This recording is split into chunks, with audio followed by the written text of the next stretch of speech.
Hey everybody, it's Master Gallengeist here, bringing you my review for the Season 3 premiere of The Boys, which has 3 episodes.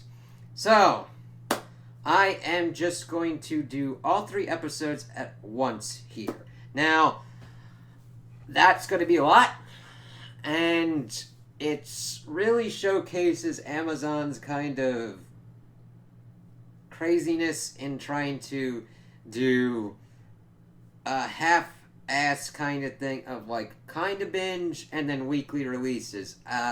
With how these 3 episodes went, it would have really benefited for doing an episode at a time, because after watching these 3, you really need some more downtime for it. And the thing is, sometimes I kind of like sit a little bit on an episode, even if it comes out and then I do a review the next day of it, say.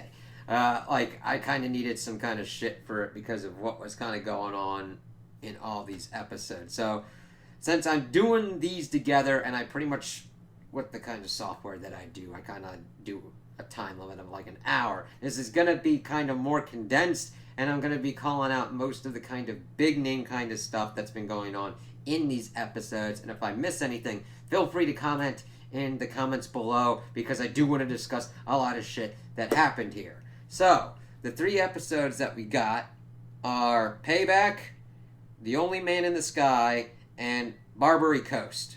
So, holy fucking shit. The first episode, like, in general, I liked these 3 episodes.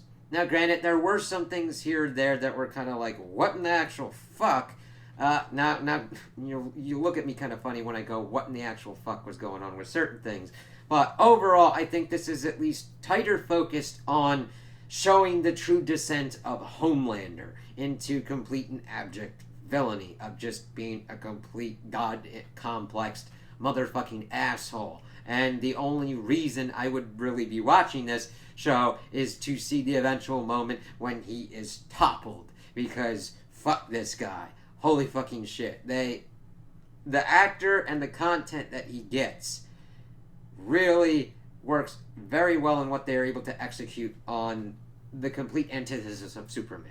This just fucking monster of a crazy motherfucker. Like, they give you enough sympathy for him for certain kind of things, but then he says or does something and you're like, fuck you, man. So, we start off the first episode pretty much having one fucking hell of a riff on, like, the Zack Snyder cut of the Justice League, and seeing the Dawn of the Seven premiere that Stormfront is played by Charlize Theron, which was like, oh, that's kind of crazy. I saw her in Doctor Strange and now I see her here. And then in the second episode we get a Billy Zane cameo thing. I'm like, interesting. So we're getting a lot of interesting kind of stuff on that. We see Ashley fucking the director and like berating him that like people had to come in and like reshoot and shit and fix shit. We see Huey going out with Starlight, and how the whole kind of thing is going on. We see Homelander apologizing. He just fell in love with the wrong woman and all that shit. We see that it is grating on him because he shouldn't be apologizing. And I'm like, you should be, because that was not she was a Nazi. She's a crazy ass bitch. And yeah, sometimes you fall in love with a crazy ass bitch. Learn and move on. But see, that's the thing that gets in his craw. We also see him have a kind of scene where she's still alive and jerking him off, but we see this differences starting to kind of crack in. Stormfront wants like a whole legion of Ubermen, and he wants to be the only god in it. So you kind of see that he is with their kind of ideology to a certain degree, except he wants to be the one on top, the only god. And you see it as she doesn't finish. He's like, you're fucking my harsh, man. That's not my shit. We see that Starlight and Huey have their kind of relationship more in the open. He, of course, is working with Newman, who's the head popper, as we know, but that doesn't stay only on our end that long as this episode kind of goes on. We see A-Train kind of giving some shit to Huey. Then we kind of see how Butcher, Frenchie, and Kimiko deal with what's kind of been going on, how they've been handling their kind of thing. So, what they would usually do is they get some kind of lead, and Huey would pretty much be their handler in this kind of bureau that Newman's got sent up to deal with the soups. And they get sent to kind of see stuff that's going on. So Frenchie and Kimiko are sent out to this party with this, I don't remember his exact name, if it was like Terminex or like Termite or something like that, but it's an Ant-Man kind of equivalent. It's really kind of weird that I don't really remember his name, only what has like occurred in it, and this occurred in like the first 15 minutes. So if this is where you checked out, I don't blame you. I was just like, holy fucking shit, what did I just fucking see? So Frenchie's sent in with pretty much a camera. Kimiko is like backup because if shit goes weird, she's a soup. She helps out. And for some fucking reason during, like, first it was like Picard season 2, then here and in like all 3 of these episodes, there's some kind of like musical fucking shit that goes on. Now, granted, it doesn't take up much time, but it's really kind of weird because we see the Ant-Man dude shrink down to small size and start kind of humping a fucking Barbie doll in a dollhouse. And Frenchie's like, what the fuck am I looking at? And I'm like, I don't know what the fuck I'm looking at, but okay. And then like pops back up and you get full frontal male nudity in this one, man. And that's just like, alright, cool. And that's not the end of it. So we see Kimiko kind of go off to the party, and she like sees this one person playing a piano, and then we see her kind of singing, and I'm like, why the fuck is she singing? And it's in her head because she would like to sing, I guess. And I'm just like, all right. At least it doesn't take up inordinate amounts of time, and at least it's not presented as something that people aren't questioning. So I can at least deal with it on that way. I'm just like, all right. Well, then we see that Budget Ant-Man starts to do, well, we get their kind of take on the whole Ant-Man should have shrunk down and went up Thanos' ass and went to big size, because we see the dude snorts cocaine and then his lover wants him inside of him. And at first I'm thinking, okay, he's going to go up his butt and do some stuff. Nah, man. We see it, and then I'm like, okay, he shrunk down, and then I'm like, that is the weirdest looking butthole I've ever seen, because it wasn't a butthole, it was a penis head, and he goes into the dude's urethra. Trust me, I never thought I'd be fucking trying to like spell this out and kind of explain this as this is going on, but I kind of have to get through the process to even process the insanity of what has occurred. So he's going up this dude's urethra, and he's being told to go and get into his prostate. And I'm like, okay, I need, are we going to see him, like, get shot out? Ejaculated? Cum-shotted? Shit. No. Evidently, cocaine kind of affects this dude, and he sneezed and fucking popped, and the dude gets ripped in half as he, like, expanded because of that sneeze, and he's just screaming, and you just see like the effects of the death and everything. You see like intestines and shit, and I'm just like, I gotta hand it to them. Their ability for CGI and practical effects and the marrying of them are second to none. Alright, like, they do a very good job on that. Now granted, there can be certain kind of stuff that you could probably spot some like errors or whatnot, but I'm like, god damn. And then Frenchie comes in, it's like, whoa, fuck, I'll kind of help you clean this up. And of course the dude's like, nobody can see this. And then we see the fight as he's pretty much trying to get up Frenchie's ass. Kimiko comes in, kind of tries to help out. They're trying to pretty much shoot at him. Butcher comes in and essentially captures him in a baggie full of cocaine. And I'm like, god damn, that dude's going to be super fucking hot. Like, and he's like twitching, and he's like, pull him over so that way he doesn't pretty much get like screwed over. And we'd seen that Newman doesn't like the kind of like violence that Butcher does. Huey has kind of reined them in to a certain extent, but as we had seen that they were talking over which soups to deal with or not, because he's pretty much after that kind of capturing effect, and he's gonna go off to rehab, but they're gonna give them certain other kind of soups that are lower tier, and I'm like, that's fucking stupid and really kind of horse trading. What's kind of fucking going on there? Jesus Christ. Let's see what else we kind of have. That took up the biggest kind of thing that was going on for me. I'm like, what the fuck? So then we start getting introduced to the next kind of problem for Homelander. He's not doing well because he dated a Nazi. So Edgar puts the idea forward. He had called Starlight and Homelander in and put forth the idea of having Starlight be co-captain with Homelander. Stormlight. Starlight, sorry, there's... Once you start talking about, like, an exploding kind of penis, it kind of throws your head into a fucking nutty space. So, he's got Starlight and Homelander, and Starlight is like, I do not want to do this kind of shit. Like, she's like, it should just be Homelander. But, of course, she's doing better polling numbers, so it's thinking putting them together as co-captains would work out better. Homelander, of course, doesn't like that. And it starts piling on the kind of shit that he would not really like. And we see him immediately pretty much take this out on A-Train as just being an aggressive fucking asshole that's pretty much fat-shaming him with, like, calling him a fat fuck. And he's like, oh, what's that? Calling him out for the Shake Shack shake that he's drinking. And it's like, really nutty, because you look at A-Train and he looks to be in good shape.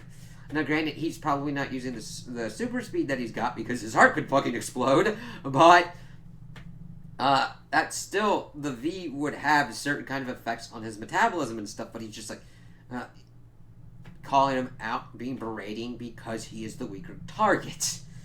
Because he's been put into a position that he cannot hit the targets that he wants, so he does the same kind of bullying tactics of just doing it to a target that he can hit at more easily.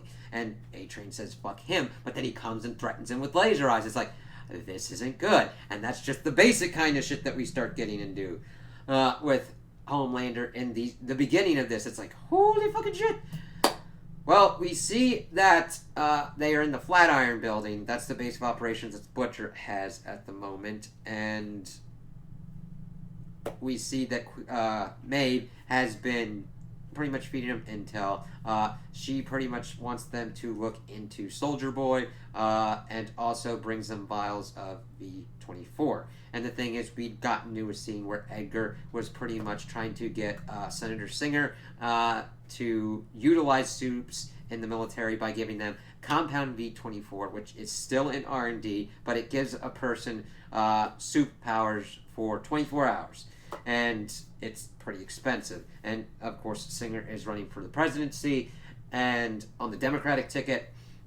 And he's like, I don't know, man. We'd have to see. And it really does fit into Vought's kind of shit, because we also see later that they make fun of the whole streaming kind of stuff because Homelander's listing off all this shit. We see all of these, like, things, Vought thing, but it really fits into a kind of subscription kind of model on just like, oh, you can have superpowers for 24 hours. Now, granted, there is the kind of pros and cons of, like, yeah, you could soup someone up permanently and you don't have to worry about their upkeep on that effect, but if you soup up the wrong person, you get a Homelander situation and you can't fucking kill them.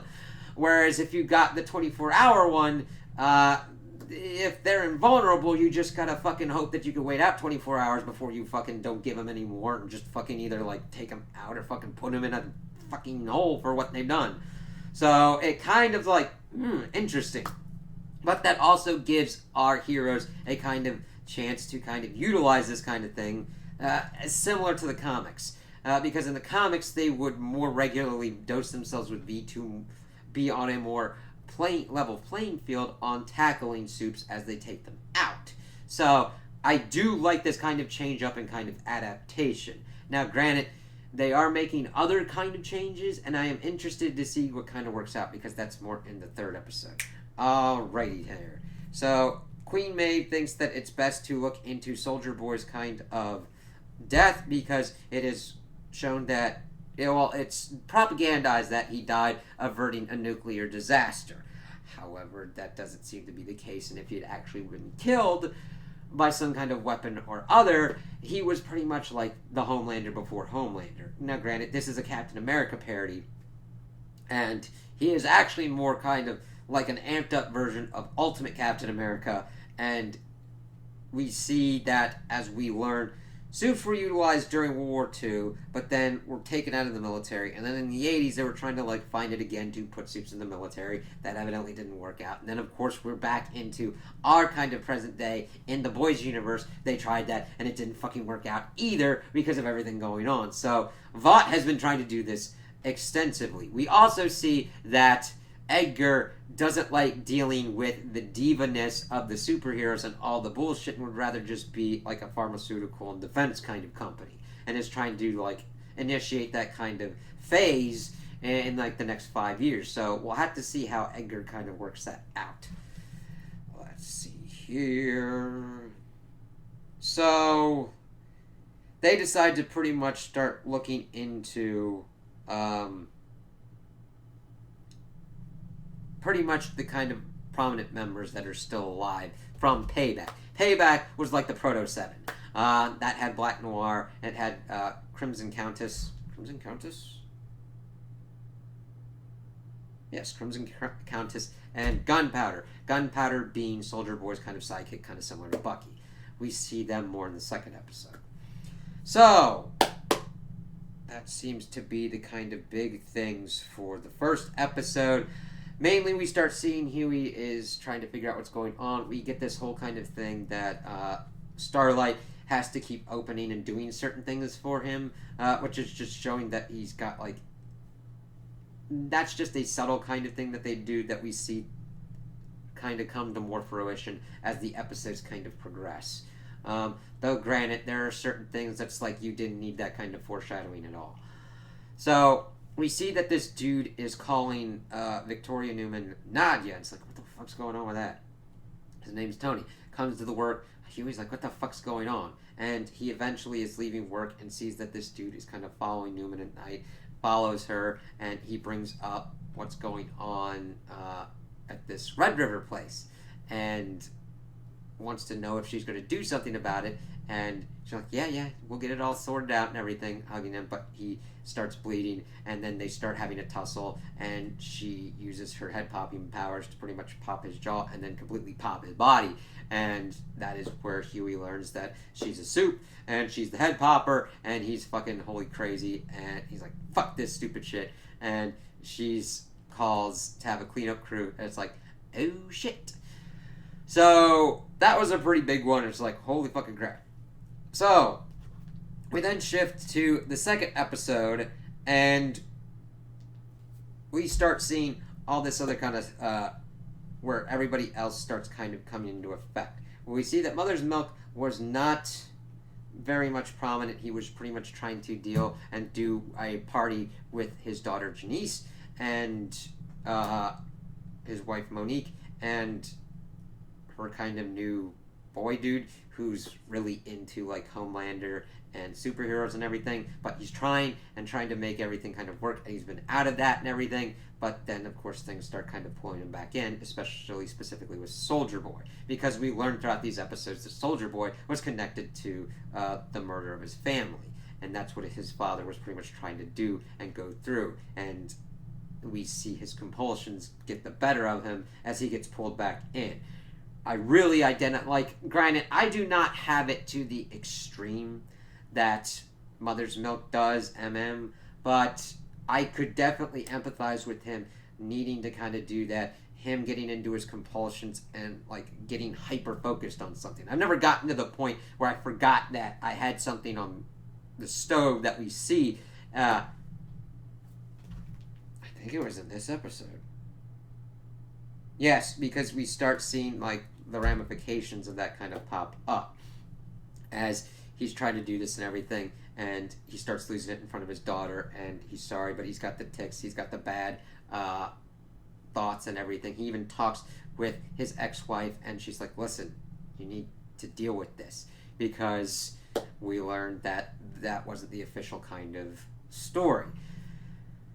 So the main kind of objectives that we get in with this second episode, we see Frenchie and Kimiko go to this Vaultland thing, which is the perfect send up of like corporate bullshit. It's this Vaultland thing. They're utilizing Maeve's being gay with all these flags and veggie tacos. We see these BLM, BLTs, and these woke kind of like things as well. And it's like, oh my god, that is the corporate bullshit with that kind of shit. Just like taking things that would have some kind of meaning of trying to do something and just turning it into just nothing. Like, just utilizing it and just being like, hey, look, we're this. And it's like, yeah, right. Okay. And Kimiko wants to, like, go on a roller coaster and everything. We see Frenchie being like, holy fucking shit. That's a burger with donuts for buns. There truly is no God here. And Frenchie doesn't really get it at first, but I do like when we go through Kimiko's kind of stuff here. She's looking at the kids. She likes them having cotton candy. They go to this kind of like musical kind of thing as the Crimson Countess is doing it. It's kind of a riff thing, not as much on like the Steve Rogers musical thing, where it's like, oh, this is Soldier Boy and what he did. He fought in World War II. He fought against the Red Menace and all that shit, and then died. And then she does her kind of musical thing. There's a tea time with the Countess, and she like crushes drugs and put it into her tea. And the thing is, Kimiko likes her music, and we then see a video of her singing about chimps not being able to cry. And then Frenchie's like, granted, she's a little bit much into chimps, because she's got them all around, and Frenchie's like, what the fuck is up with this lady? And then, of course, Kimiko's able to, like, keep her hands from getting together to utilize her, like, plasma wall abilities, and they're trying to learn stuff about Soldier Boy's death, but they don't get much as the next kind of tea time people come in, and she runs out, and in her escape, she accidentally kills somebody, and it's like, wow, Soup Collateral's fucking nuts. And the thing is, it blasts blood and everywhere, ruins those brother and sister's day, and Kimiko feels really kind of bad about that. We also get some kinds of scenes as A-Train is trying to fucking rebrand himself, and it's funny because you see him and the other dude doing the pitch meeting, and the other dude is like, this is fucking stupid. He's like, yeah, numbers are soft among African Americans because, you know, Nazis and shit, and it's not favorable. So, they're trying to rebrand him. They're like, yeah, let's do this kind of thing where we trace my lineage from Africa and all that, kind of like Roots. And then we can do this, like, thing for the younger generation, this interactive experience about the slave trade, and Ashley perfectly calls it and be like, is that a video game about the slave trade? And I'm just, like, thinking, wow, I get what he could potentially be trying to do. But it's like, the execution is just all fucking wrong. And he's like, I got this whole kind of outfit and shit. And she's like, okay, I'll do it for like Homelander's birthday special thing. Because we see that going through as Homelander is he tries to pretty much get Starlight to do this kind of like Marilyn Monroe happy birthday thing to him with this like sexual thing. And she pretty much calls him out and be like, you're just trying to demean me and shit. And of course he then also starts hitting on A-Train, as that one happens during the birthday special, talking about his girdle and shit, and I'm just like, you fucking asshole. And God, there's so much. Edgar pops up and be like, if Starlight doesn't want to sing, she doesn't have to sing. And that people are more tuning into his birthday special for her than for him. And it's just like, oh shit, that's gotta be eating his ass. And it is. Because you see it. You see that, oh god, there's so fucking much. Because we have this perfectly done scene, which is a complete dark parody of this Superman bit, where he saves this girl from suicide. And it's Homelander's birthday, and we see him talking to this girl, Chelsea. And he's like, oh, you're my birthday save, just come back from the ledge. Even if you jump, I'm just going to save you anyway. And we see that Ashley and everybody else is kind of like setting up for everything. But then she sees, oh shit, and we had seen that Homelander wanted Stormfront to wish him happy birthday, but she wasn't really reacting. And the thing is, she kind of blinked afterward and cried, and then we see that she killed herself. Now, it's definitely... I wish they had done more on this. Like, she evidently bit off her tongue and drowned in her own blood. And this very much goes along with the kind of thing of, like, fridging, because there's barely any kind of stuff done with it, because she's mainly killed more to send Homelander more off edge and kind of see more of what his stuff's going on. So I kind of wanted it to be handled a little bit better, because it's just like, okay, why did she do it? And what was kind of going on? Now, granted, I understand their incompatibility of, like, she wanted to race a Superman and he wanted to be the only god. So I kind of get that, but I kind of needed a little bit more on that, because it just goes more to send Homelander off edge, because we see him at first talking to her and trying to stop her, and we find out that she's Jewish, but he starts bringing up the whole stuff about, like, yeah, it's not even really my birthday, because December, that's not Jesus' birthday either. It was just tacked onto some pagan festival, and me, I was just poured out of a test tube, immaculate conception. I'm like, sweet Jesus, I understand you had a fucked up childhood, but you are literally just being like, oh, I understand how he felt. I'm like, you are not Jesus, man. Holy shit. Like, you barely save people. And then, of course, he gets the whole kind of thing, and it starts setting him more off edge. It's like, they killed this god, and I'm like,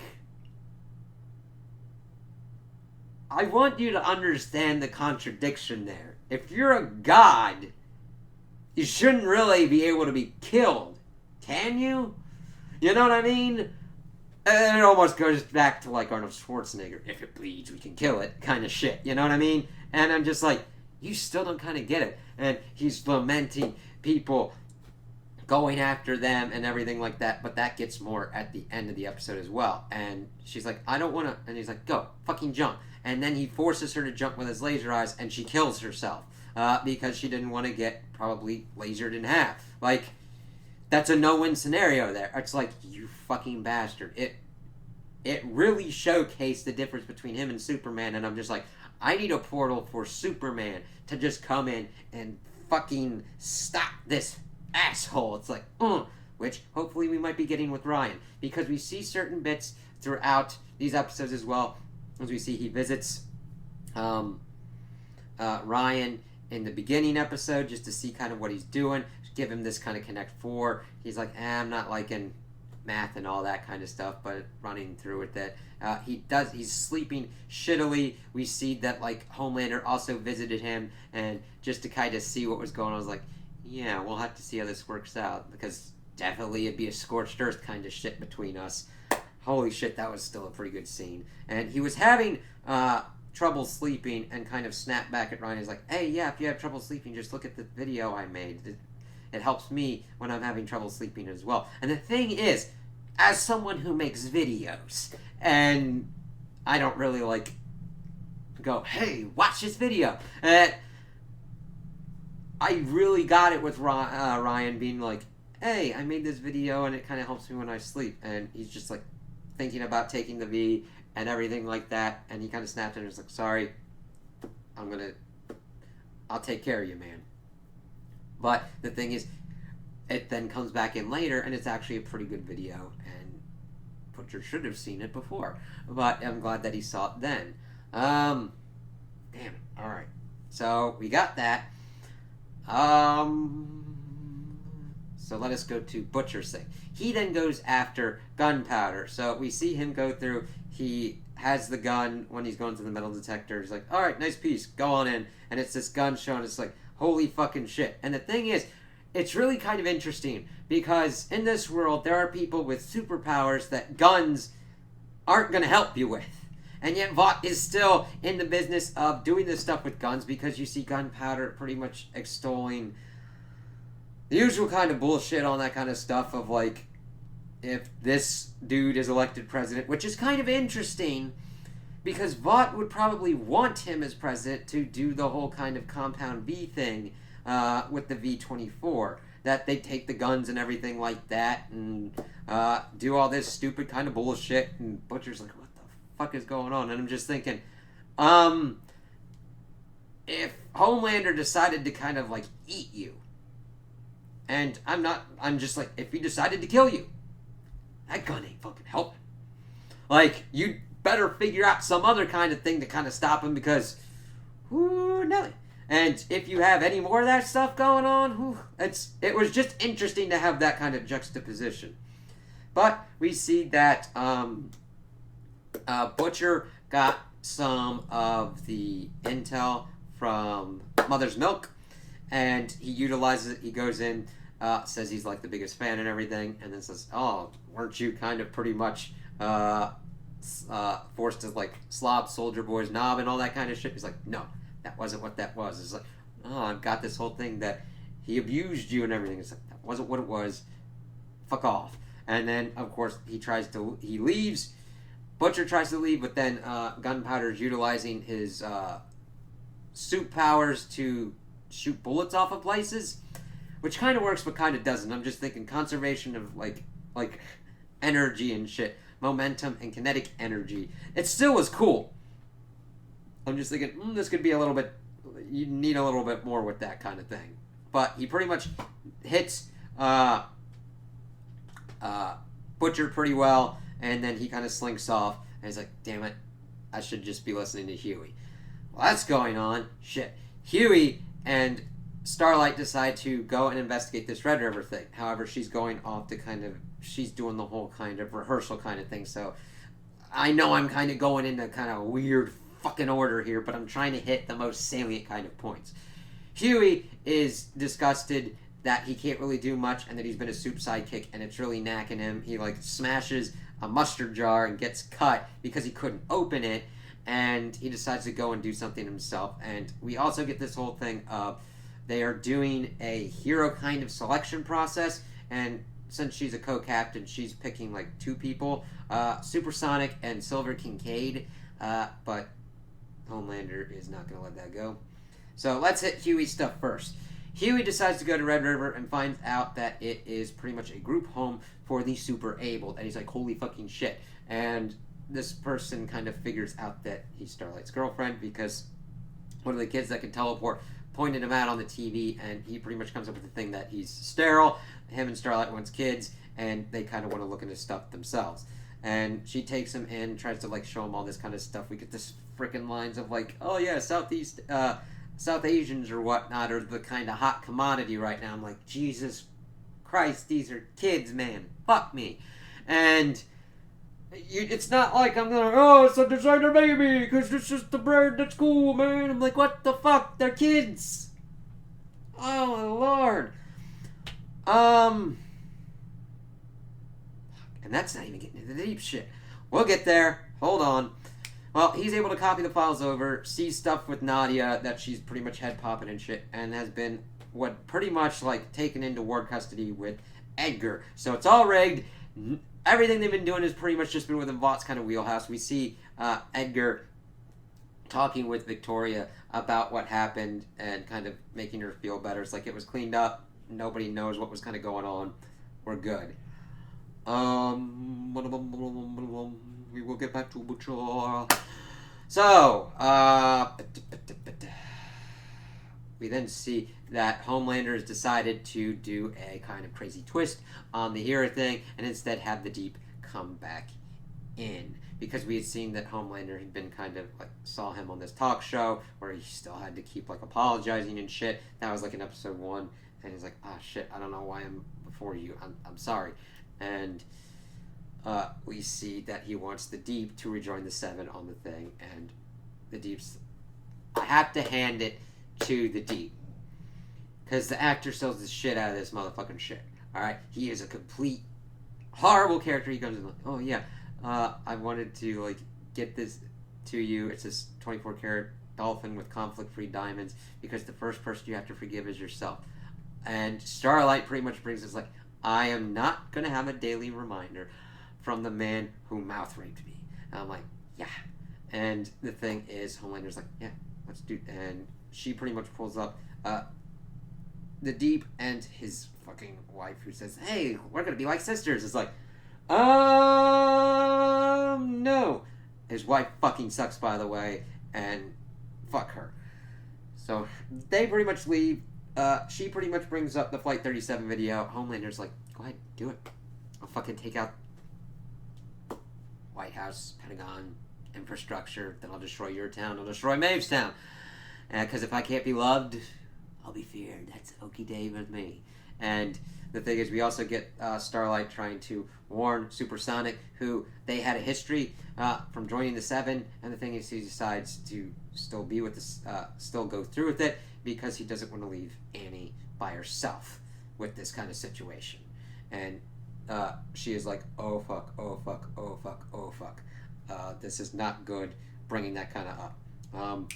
She also kind of checks in with Huey, and kind of like he gets back into work, but they're able to kind of sell their kind of like lovers quarrel. However, the only reason it's able to be sold is also because it is a real kind of quarrel. So he pretty much gives her the lowdown on Nadia and how he's kind of feeling that he keeps fucking up. He thought he had to win, and it's just not working.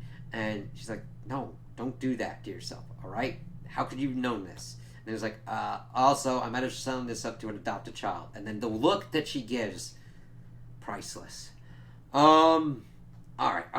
So it's just interesting to kind of see their kind of relationship dynamic kind of work out. They have problems and they have arguments, but they are able to kind of like get through them, even though their arguments have to deal with like a homicidal fucking asshole, just like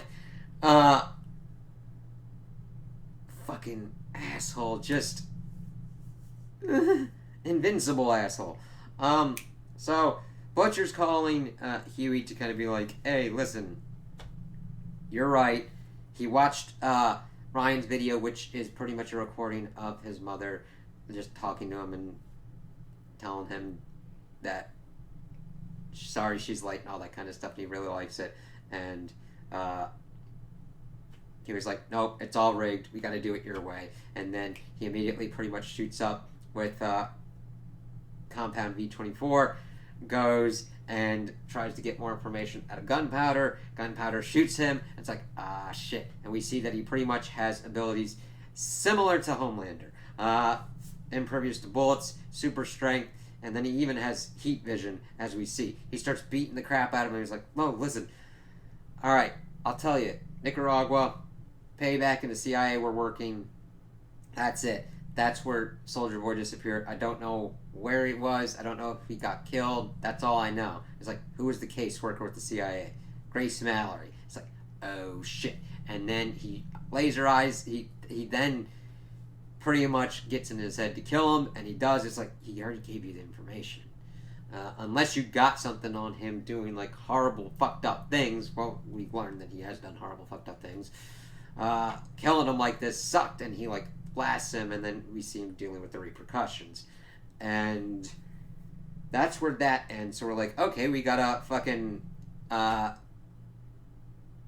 to Grace to see what's going on, because they had also started moving Ryan around after they got the information that Newman is a soup and is connected to Vought. So it's like, shit. Episode 2 ends dealing with Homelander's birthday, and we see that fucking A-Train had the changed uniform, and Starlight's going through her Starlight House stuff and the donation and everything, and Homelander just has none of it. It's like, no, I didn't make a mistake, because somebody shouted, your Nazi's dead, and he's the real hero, and fuck those people, and he's sick of being persecuted for his strength. Like, you just hear this bullshit, and it's like, I'm the victim kind of shit. And it's just like, you bastard. You just bastard-coded bastard. And we see people into it and just eating that shit up. And you're just like, he's losing it. And then we get into the third episode, and we see that his numbers have gone up, and that people liked it, but that he still lost some numbers, but him together with Starlight got him a 98%. And it's like, sweet Jesus. Alright, so most of this deals with us me see. Because he's like, all the executives are trying to control him. It's just fucking nuts. Alright, let's see. His approvals go up. Let's see here.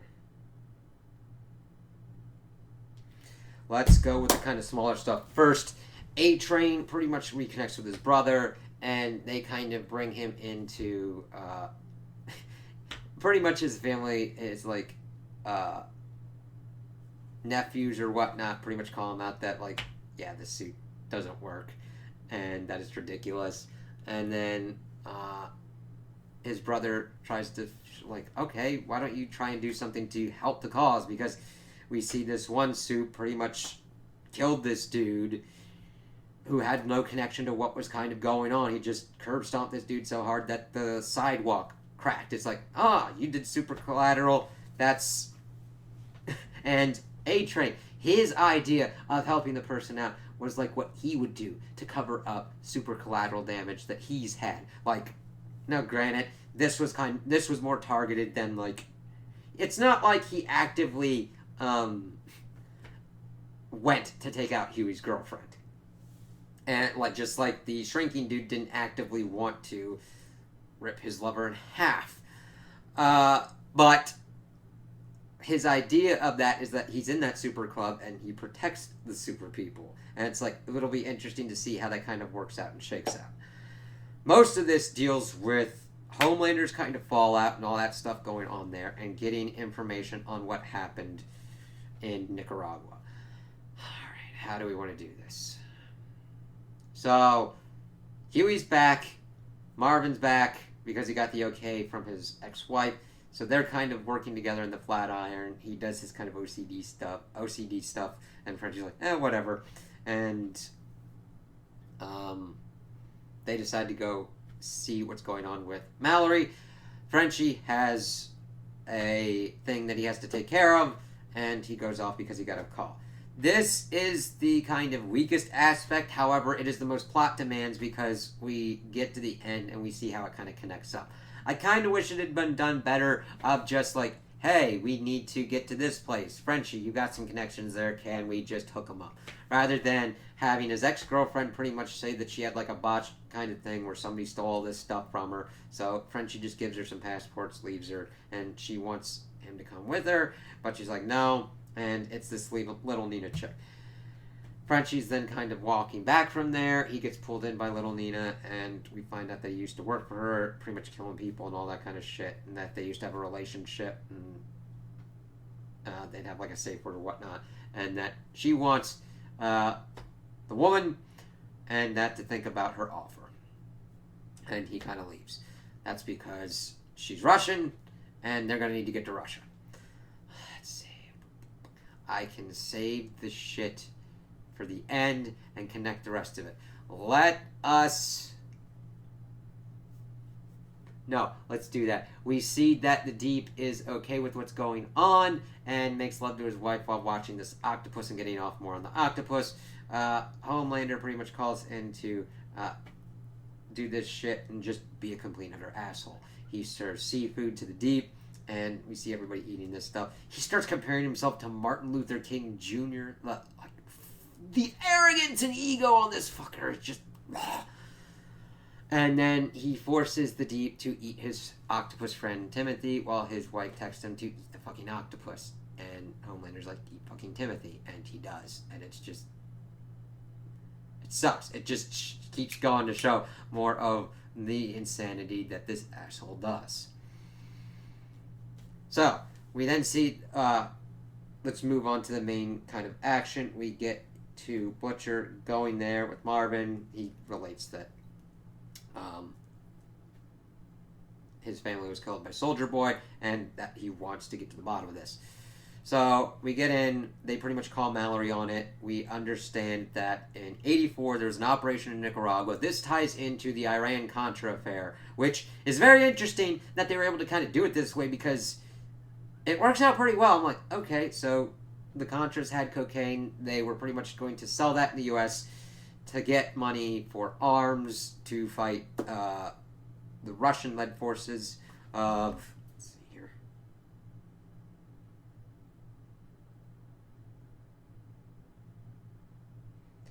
But yeah,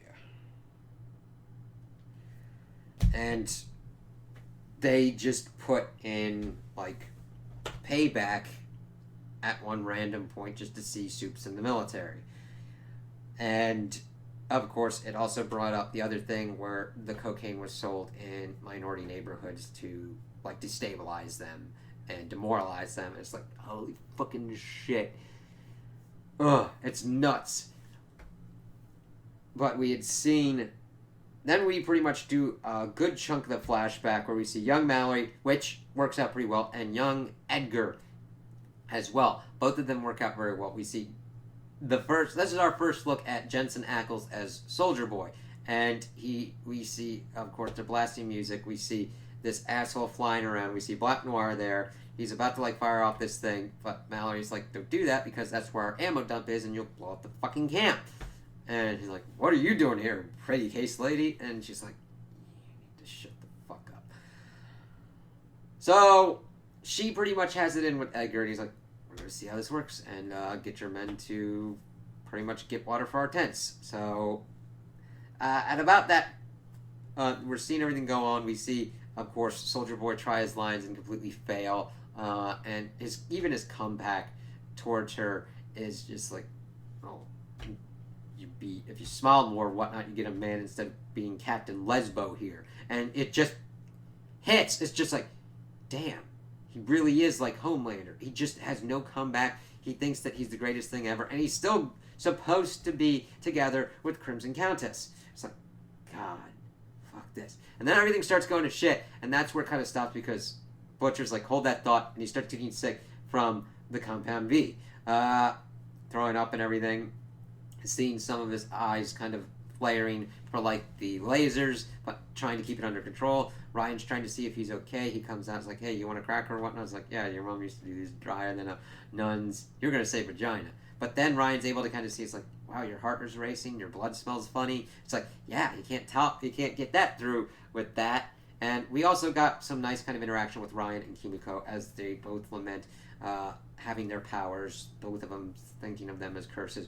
Ryan, Mallory was even going to give him a dog, but he's like, he was afraid he'd hurt it. And I'm like, sweet Jesus, man. He's definitely different than Homelander. He's like, somebody needs to help train that kid because he shouldn't be that afraid of it. If you help him and lead him right, he should be good. I hope that they pretty much eventually get him to the point of Superman to take down Homelander. That would be fucking awesome. And the thing is, that's kind of where I think it's more heading because of the information we get with Black Noir. Because before everything kind of went to shit, Mallory pretty much saw Edgar talking to Black Noir, and we see that it is not like the comic books. In the comic books, Black Noir is a clone of Homelander that makes Homelander go insane so that way he can kill Homelander because that was his whole purpose. Here, it's this black guy who wants to just be a soup and like do good things, but of course there's more prevalent racism, and Vought liked him being kind of the ninja kind of demographic that doesn't speak, and the thing is he doesn't want to wear the helmet. He wants to be himself, where he's got to wear that helmet all the time. And it's really kind of sad because after everything goes to shit, Mallory kind of wakes up and sees that he is half burnt face, goop like going down, his eyes screwed up, his head, he has this gash that's almost to his brain, and then he's reaching for the helmet, and it's like, it's really sad because he didn't really want to wear the helmet, but the helmet probably would have helped him here. And it's just like, oh shit, I feel for him because the thing is, we start learning from Grace that Swatto, the flying fucking asshole, pretty much set off their position to the enemy, and they attacked with Russian Special Forces, took his ass out with a rocket. Black Noir got severely injured. We see that Soldier Boy was fighting people as well, but kind of got out of the effect. Gunpowder was pretty much like using this like giant machine gun and pretty much killing everybody. Even the Supes were pretty much killing their own people. Like, they didn't know who was who, and they just started like fucking doing shit. And Mallory, of course, when she woke up, was seeing what's going on. Crimson Cat is like, Soldier Boy's dead. They're taking his body. And, of course, he got taken to Russia. It's like, all right, they did something. And they're like, all right. So they kind of need this. And the thing is that Mallory wanted the room after they learned that kind of stuff. And Butcher's like, all right, go, guys. And he pretty much rips into her. It's like, listen, you knew this was here. That there was a potential weapon against Homelander. And she's like, using the kind of logic that, oh, you would have went after every Supe with the damn thing. It's like, yeah, but if you told me before, Becca would still be alive. There's a lot of stuff that could have been avoided if this hadn't gone through. And she's calling him on his hate and everything like that. And the thing is, they're balancing him more in the show than in the comic books, where just pretty much is the main motivation and driver for him. And the thing is, they're kind of leaving. Ryan's calling him out, like, what's going on? Physically kind of keeping him there. But he's like, I don't want to look at your face for what you did to Becca. And his eyes flare up, showing that anger does help unlock that kind of thing, but he doesn't use them, rips off this thing and drops it down and leaves. And runs off. And then they leave. We see him in the Flatiron, and Huey, like, gets what Butcher was trying to do with Ryan, and then he pukes on Huey with this green stuff, and he shouts, what the fuck? Let's see here.